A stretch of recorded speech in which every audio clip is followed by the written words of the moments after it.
পৃথিবীর সবচাইতে নির্যাতিত, নিপীড়িত এবং দুঃখ ক্লেশে ভরা মানুষটাকে আল্লাহ পাক এই এক মুহূর্তের জন্য জান্নাতে ঢুকে দিয়ে বের করে নিয়ে আসবে।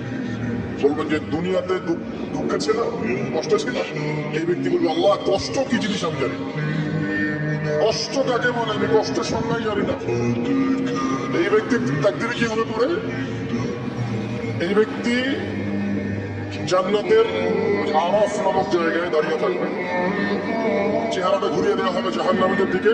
সে বলবে যে আল্লাহ চেহারাটা খালি আমাকে জান্নাতের দিকে ঘুরায় দাও, আমি জান্নাতে যেতে চাচ্ছি না, খালি চেহারাটা ঘুরায় দাও, বাস এনাফ। আল্লাহ বলুন আর কিছু চাবো না তো? আর কিছু চাবো না, ঠিক আছে চেহারা ঘুরাই দেবো।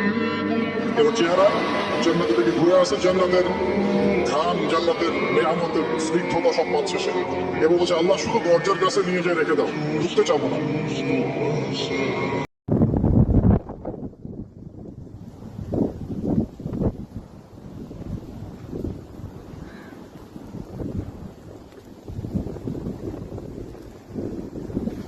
অনেক সুন্দর একটা জায়গা, এখানে ঘুরতে আসে গেস্টরা, মানে ঘুরতে বলতে এখানে ঘাসে গোসল করার জন্য।